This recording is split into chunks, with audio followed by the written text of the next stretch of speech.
오늘은 에베소에 들어와서 1장 초두의 말씀으로 신령한 복이라 이런 제목으로 말씀을 준비하였습니다. 찬송하리로다. 하나님 곧 우리 주 예수 그리스도의 아버지께서 그리스도 안에서 하늘에 속한 모든 신령한 복을 우리에게 주시되, 이렇게 시작이 되지요. 모든 신령한 복 앞에 하늘에 속한 말씀이 들어 있습니다. 그러니 정확하게 제목을 정하자면 하늘에 속한 신령한 복, 이렇게 말씀을 정하는 게 더 좋겠지요. 하늘에 속한 모든 신령한 복. 우리가 복하면 다 좋은 거지요. 그래서 당신의 소원이 뭐냐? 그러면 내 소원이 무엇이다? 그것이 이루어지는 것을 복으로 생각하지요. 그런데 우리는 하늘에 속한 신령한 복, 하늘에 속한 모든 신령한 복, 의미가 대단히 깊은 줄 압니다. 그 다음에 보니까 그 창세전에 그리스도 안에서 우리를 택하사 그랬습니다. 그래서 하늘에 속한 신령한 복은 우리를 택하여 주신 것이다. 이걸 일대주로 말씀을 드리겠습니다. 그 다음에 5절에 보면은 그의 기쁘신 뜻대로 우리를 예정하사 예수 그리스도로 말미암아 자기의 아들들이 되게 하셨다. 하늘의 신령한 복은 우리를 택하여 놓은 것만 아니고 우리를 자기의 자녀로 삼으셨다는 것이 두 번째 되지고, 그 다음에 7절 말씀 보면 우리는 그리스도 안에서 그의 은혜의 풍성함을 따라 그의 피로 말미암아 속량 곧 죄사함을 받았다. 죄사함을 받았다. 우리를 택정하사 우리를 자녀로 삼으시고 우리의 죄를 속량해 주셨다. 이것이 오늘 제가 드릴 말씀의 세 대지입니다. 신령한 복이 뭐냐? 택함을 받은 것이 신령한 복이지요. 신령한 복을 받은 자는 어떠하느냐? 택함받은 자녀들을 하나님의 택함만 놓은 것이 아니라 당신의 자녀로 삼아 주셨습니다. 당신의 자녀로 삼아 주셨으면 어떠하냐? 우리는 죄인인데 당신의 자녀로 삼아 주셨는데 그리스도의 보혈로 우리의 죄를 속량해 주셨다. 이렇게 이어지게 되지요. 바로 오늘 이 말씀을 선명히 세 대지로 나눠서 말씀을 증가하도록 하겠습니다. 4, 5절 우리를 택하여 주셨다. 창세 전에 그리스도 안에서 우리를 택하사 우리로 사랑 안에서 그 앞에 거룩하고 흠이 없게 하시려고 그의 기쁘신 뜻대로 우리를 예정하사 우리를 택정하여 우리를 예정하여 우리를 자녀로 삼으셨다. 예수 그리스도로 말미암아 자기 아들이 되게 하셨다.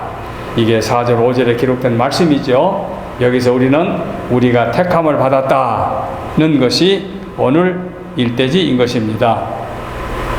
이 땅에 많은 사람들이 살고 있지요. 지구상에 수십억 인구가 살고 있지요. 큰 나라는 한 나라의 인구가 10억이 넘는 나라도 있지 않습니까? 이렇게 엄청난 많은 사람들 가운데서 하나님이 택하여 놓은 자도 있고 택하지 못한 자도 있습니다. 이걸 신학으로는 선택과 유기라는 말로 우리가 즐겨 사용했는데 그렇습니다. 선택은 택함 받은 자들이고 유기는 택함을 받지 못했다는 자들을 말하는 거지요. 이것이 우리 신학의 용어중에 나온 말인데 우리는 유기된 자가 아니라 택함을 받은 자들이다. 이렇게 하시면 되겠습니다. 데살로니가 후서 2장에 보면은 주의 사랑하시는 형제들아, 우리가 항상 너희를 위하여 마땅히 하나님께 감사할 것은 하나님이 처음부터 너희를 택하사 성령의 거룩하게 하심과 진리를 믿음으로 구원을 얻게 하셨다고 하셨습니다. 처음부터 우리를 택하여 진리를 믿음으로 구원 얻게 하셨다. 그러니 얼마나 택함에 관한 그 표현이 확실합니까? 구약의 말씀도 있지요. 하나님은 마른 사람들 중에서 구약의 이스라엘 백성을 택정해 주셨는데 신명기 7장에 있는 말씀을 보게 되면 너는 여호와 내 하나님의 성민이라. 선민해도 상관이 없지만 성민이라, 거룩한 백성이라, 하나님의 백성이라 그 말이죠. 내 하나님 여호와께서 지상 만민 중에서 너를 자기 기업의 백성으로 택하였나니 하고 말씀하고 있습니다. 하나님께서 당신의 기업으로 이스라엘 백성들을 택하여 놓았다는 말씀이지요.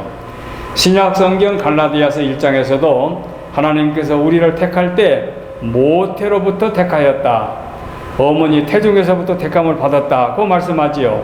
내 어머니의 태로부터 나를 택정하시고, 갈라디아서 1장 15절에 모태에서 나를 택정해 주셨다. 그 택정의 기준이 뭐냐? 그 택정의 기준은 로마서 11장의 말씀 보면은 은혜로 택하여 놓으셨다 그리 말씀하고 있습니다. 로마서 11장 5절에 은혜로 택하심을 따라, 은혜로 택하심을 따라. 그래, 우리를 모태에 있을 때 뭘로 택했습니까? 외적인 조건, 가문의 조건, 혈통, 그게 아니고 은혜로 택하여 놓으셨다. 그러니 저와 여러분들은 모태로부터 택함을 받았는데 하나님의 은혜로 택함을 받았습니다. 저와 여러분뿐이 아니죠. 구약의 예레미야서 1장 5절에도 보면은 내가 너를 모태에 짓기 전에 너를 알았고, 내가 배에서 나오기 전에 너를 성별하였고, 너를 여러 나라의 선지자로 세웠다. 예레미야를 향하여 이렇게 말씀하겠습니다. 오늘 아침 집에서 집사람과 기도회를 하면서 이 예레미야서 1장부터 3장까지 보았는데 1장 5절에 그 말이 나와요. 내가 너를 모태에서 짓기 전에 너를 알았고, 내가 배에서 나오기 전에 너를 성별하였고, 너를 여러 나라의 선지자로 세웠다. 얼마나 확실합니까? 이스라엘 백성들을 하나님이 택해 주셨습니다. 이사야 42장에 너를 만들고 너를 모태에서부터 지어낸 너를 도와줄 여호와라고 말씀하고 있습니다. 물론 이사야를 그렇게 택정하셨습니다. 예레미야를 이렇게 택정해 주셨습니다. 두말할 것 없이 이스라엘 백성 전체를 이렇게 택정해 주셨습니다. 시편 71편에도 내가 모태에서부터 주를 의지하여 싸우며 나의 어머니 배에서부터 주께서 나를 택하여 싸우니 주는 나의 견고한 피난처라. 이렇게 우리가 택함을 받았는데 오다 가다가 스카웃된 것이 아니고 우리는 하나님께서 모태로부터 은혜로 택하여 주셨습니다. 이렇게 성경은 분명하게 택자와 불택자, 선택한 자와 선택받지 못한 자, 선택과 유기를 분명히 밝히고 있습니다. 왜 택하여 주셨습니까? 요한복음 15장에 보니까 너희가 나를 택한 것이 아니요 내가 너를 택하여 세웠나니. 아까 우리 복음송에도 이런 찬양이 나왔지요. 이는 너희로 가서 과실을 맺게 하고 또 너희 과실이 항상 있게 하여 내 이름으로 아버지께 무엇을 구하든지 다 받게 하려 함이라. 열매를 맺게 하려고 우리를 택하여 주셨습니다. 우리에게 목적이 있죠. 택함받은 목적이. 뿐만 아니라 베드로전서 1장에 보면은 참 귀한 말씀 많아요. 1장 3절에 찬송하리로다. 오늘 본문처럼 찬송하리로다. 우리 주 예수 그리스도의 아버지 하나님이 그 많으신 긍휼대로 예수 그리스도의 죽은 자 가운데서 부활하심으로 말미암아 우리를 거듭나게 하사 산 소망이 있게 하시며. 택함을 받은 백성들에게 열매를 맺으며 삽니다. 그 백성들에게 하나님께서 산 소망을 주셨습니다. 그리고 그 1장 5절 말씀 보게 되면 너희가 말세에 나타나기로 예비하신 구원을 얻기 위하여 믿음으로 말미암아 하나님의 능력으로 보호하심을 입었나니. 산 소망 그리고 보호하심을 입습니다. 그리고 1장 9절에 말씀합니다. 믿음이 결국 곧 영혼의 구원을 받음이라. 영혼의 구원을 받음이라. 영육간의 구원을 받음이라. 우리는 부활의 소망을 갖고 사니까 이렇게 그리스도인들은 하나님께 택함을 받았다는 게 이게 보통 축복이 아닙니다. 천하의 어떤 것과 바꿀 수 없는 놀라운 축복을 하나님이 우리에게 선사해 주셨습니다. 그것도 은혜로. 저와 여러분이 다른 사람보다도 잘나서가 아니고 우리는 평범하지만 우리는 아무것도 아니지만 하나님의 은혜로 우리를 택정해 주신 것입니다. 이것이 일대지에서 밝혀주고 있습니다. 이대지로 넘어갑니다. 다시 5절을 읽습니다. 그 기쁘신 뜻대로 우리를 예정하사 예수 그리스도로 말미암아 자기의 아들들이 되게 하셨다. 자기의 자녀들이 되게 하셨다. 하나님이 우리를 자녀로 삼으시기 위하여 택하여 주신 거지요. 그러니 우리는 하나님의 자녀로 자녀의 축복을 누리게 된 거지요. 이게 그리스도인들입니다. 저와 여러분들은 택함 받기 전에는 마귀에게 속해 있는 소망 없는 자들이었습니다. 구원받기 전의 상태를 뭐라 성경을 밝히고 있습니까? 에베소서 2장에 그러므로 생각하라. 너희는 그때의 육체의 이방인이요 손으로 육체에 행한 할례를 받은 무리라. 칭하는 자들로부터 할례를 받지 않은 무리라. 그때에 너희는 그리스도 밖에 있었고 이스라엘 나라 밖에 사람이라. 약속의 언약들에 대하여는 외인이요 세상에서 소망이 없고 하나님도 없는 자였다고 밝히고 있습니다. 구원받기 전에는 소망이 없는 자, 하나님과 상관이 없는 자, 아니 하나님과 원수 되었던 자들입니다. 원수가 뭔지 아지요? 우리의 상태는 성경에서 연약할 때, 우리가 되어졌을 때, 우리가 원수 되었을 때에 우리를 택하여 주신 거지요. 우리는 하나님의 백성도 아니고 하나님과 대적한 원수의 자식들, 마귀의 자식들이었지요. 사악한 마귀에 속해 있는 그들이지요. 그런데 우리를 택하여 하나님의 자녀로 삼아 주셨습니다. 양자로 삼으신 거지요. 이방된 거지요. 이 단어는 그 이방이라는 문화가 옛날도 그렇고 오늘날도 그렇고 양자가 되게 되면 권리를 행사하지 않습니까? 아마 로마 시대에도 이방된 아들은 친자와 동일한 권리를 가졌다고 합니다. 오늘 한국의 법도 그렇지 않습니까? 좀 사악한 욕심을 가진 자들이 장애 아들을 갖고 있는 집안에 가서 내가 자녀로 삼아 잘 기르겠습니다 해서 자기가 양자로 입적을 합니다. 그리고 그 양자의 몫으로 나라에서 도움을 받고 악용을 하면 이제 그 불행한 자녀를 법으로 양자로 삼아놓고 자기들 욕심만 차립니다. 훗날에 그것이 밝혀진 다음에 부모들이 가서 그걸 달라고 하니까 나라에서 뭐라 합니까? 이 사람이 허락을 해야 내줄 수 있습니다. 그 사람은 재판받고 있으니까. 그러니까 일단 자녀로 입적을 시켜놓으니까 그 양 부모가, 양 아버지가 허락을 해줘야 친부모가 데려갈 수 있다. 이게 뭡니까? 양자로 삼게 되면은 친자녀와 똑같은 권리를 누리게 된 거지요. 이것이 양자의 권리입니다. 하나님 우리를 양자로 삼아 주셨으면은 우리는 하나님의 자녀로 권리를 행사할 수 있습니다. 히브리서 2장에 거룩하게 하시는 이와 거룩하게 함을 입은 자들이 다 한 근원에서 난지라. 그러므로 형제라 부르시기를 부끄러워하지 아니하신다. 그 말씀하고 있습니다. 오늘 본문 2절에도 우리가 하나님 우리 아버지, 우리가 하나님을 아버지라고 부를 때 다른 아버지를 아버지하고 부르기는 대단히 어렵지 않습니까? 그런데 하나님 우리 아버지 얼마나 자연스럽습니까? 3절에 하나님 곧 우리 주 예수 그리스도의 아버지, 예수님 아버지, 그리스도의 아버지, 하나님 아버지, 나의 아버지. 하나님이 예수 그리스도 아버지가 될 뿐만 아니라 우리의 아버지도 되신다. 그 이유는 우리가 하나님의 자녀로 입양되었기 때문이지요. 이것이 상상할 수 없는 축복입니다. 하나님의 자녀. 이게 그냥 우리는 그냥 하나님의 자녀, 하나님 아버지 그렇게 부르고 생각하는 것 그 정도가 아니라 그 배우는 엄청난 기쁜 뜻이 있다는 얘기죠. 세상에서도 그 입양되어 가지고 출세한 사람들이 꽤 많이 있죠. 예를 들어서 여러분이 잘 아시는 뭐 애플의 그 CEO인가요?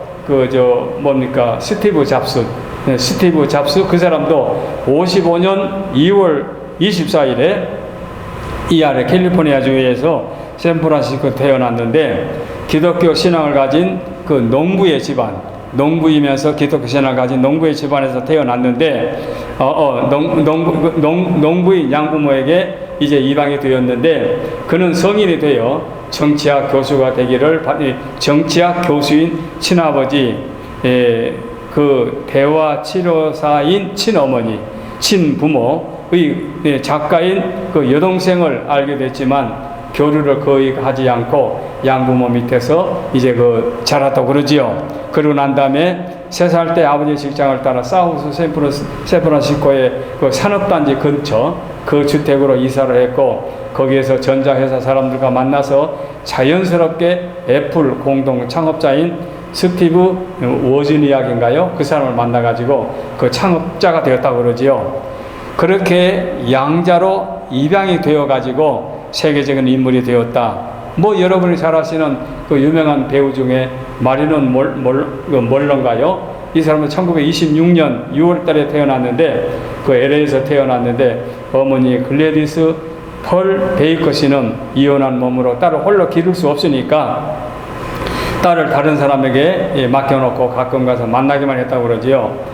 그런데 먼노는 어머니가 정신분열로 병원에 수용되자 어머니 친구 집에서 이제 자라다가 어머니 친구의 양녀가 되어가지고 그가 외롭게 자랐지만, 그러나 훗날 그는 유명한 배우가 되었다는 것 우리가 잘 알지요. 그런가 하면은 지난번에 42대 클린턴 대통령도 10대 젊은 남녀가 그 아이를 낳았는데 이 아이가 클린턴이라고 그러지요. 그러니까 20살도 못된 부모가 아이를 낳았는데 이 아이가 이제 나중에 이제 그 어린 아이를 낳고 난 다음에 이제 아빠 되는 사람이 10대 남편이 돈 벌기 위해서 인근의 대도시 애틀란타로 가서 이제 그 중장비 외판으로 취직을 한 후 임신한 아내를 데리고 이제 고향으로 돌아오던 날 밤에 교통사고로 세상을 떠났다고 그러지요.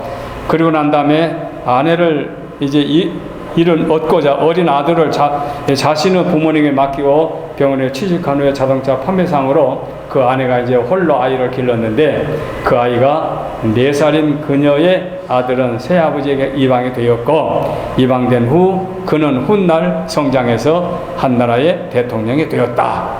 놀라운 일이 아닙니까? 그런가 하면은 남아프리카인가요?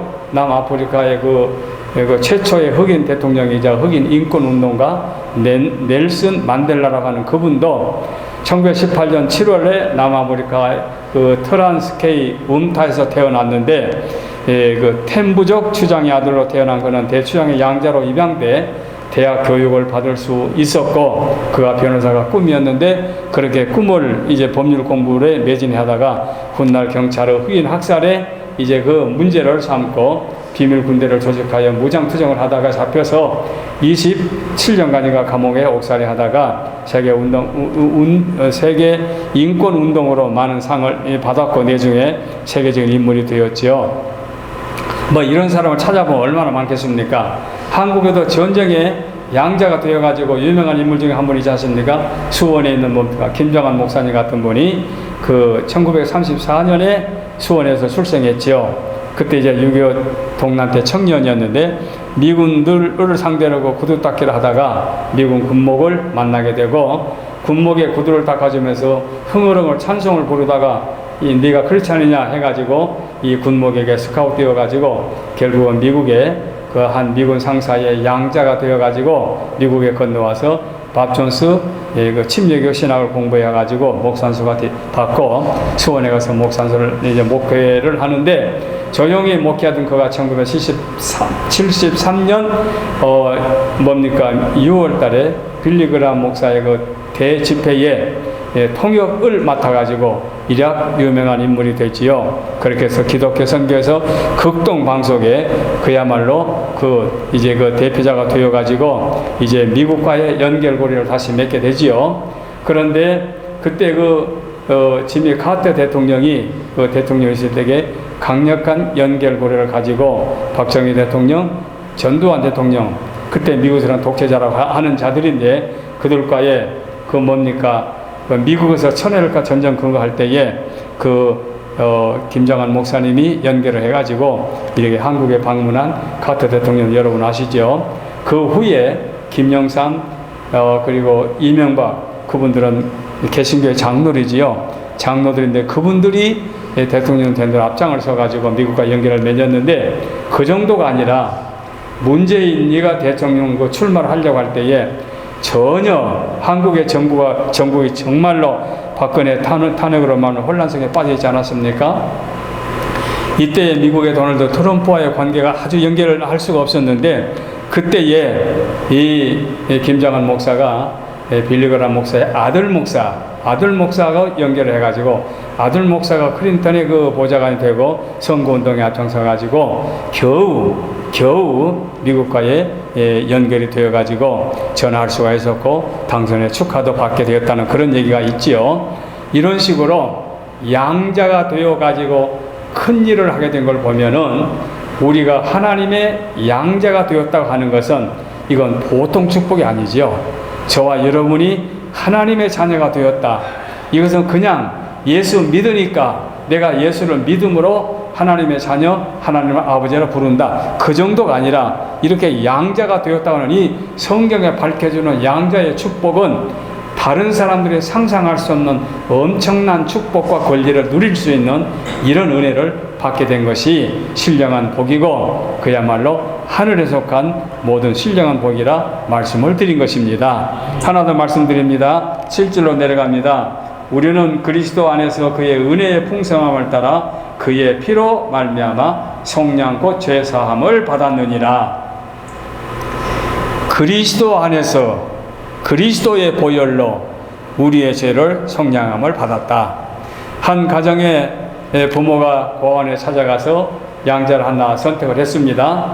하나를 택하여 법적으로 자녀로 이제 호적에 입적했습니다.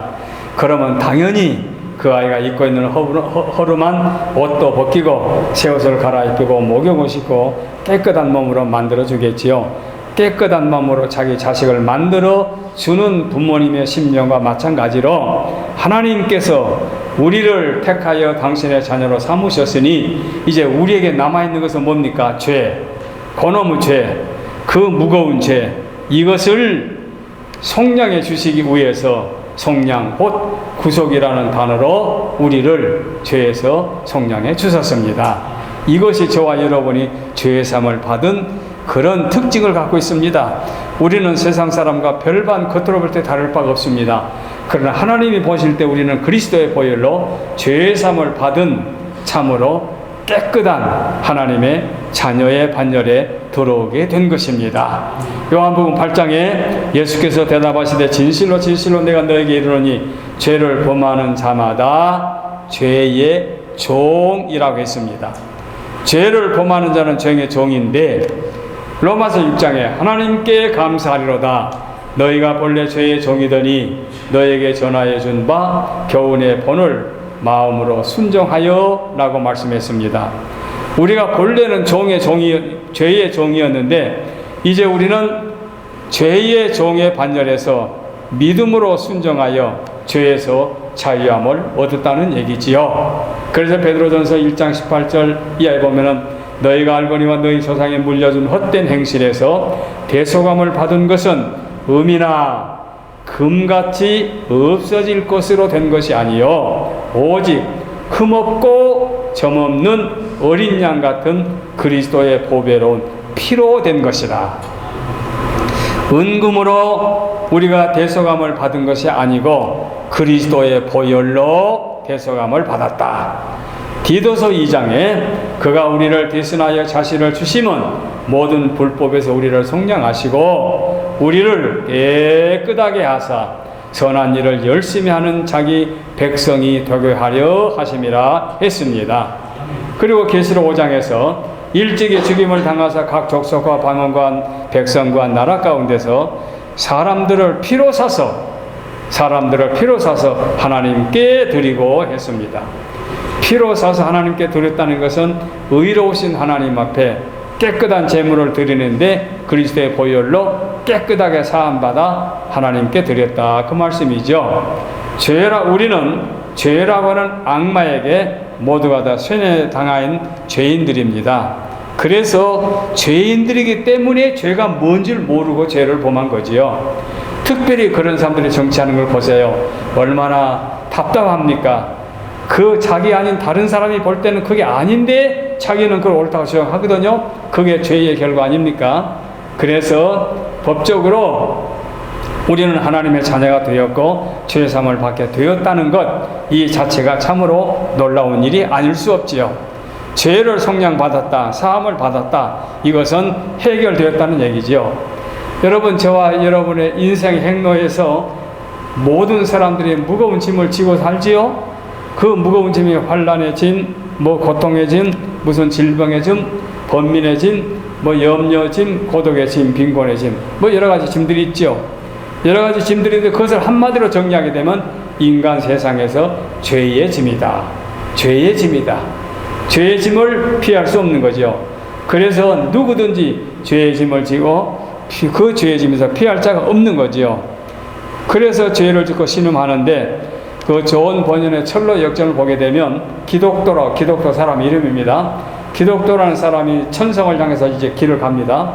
천성을 향해서 철로 역전, 이제 하늘을 향해서 가는 길인데, 근데 이제 장망성을 떠났습니다. 장망성이 뭡니까? 장차 망할 세상.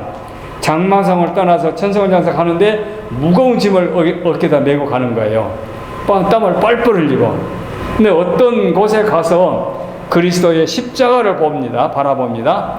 피 흘려 예수님의 죽으신 십자가 대속의 은총을 바라볼 때에 그 무거운 자기 어깨에 매여 있는 무거운 짐이 스르 풀어져 내려갑니다. 이게 철로역전의 이야기지요. 그래서 짐을 벗고 나니까 얼마나 가볍습니까? 그걸로 날아가는 것 같죠.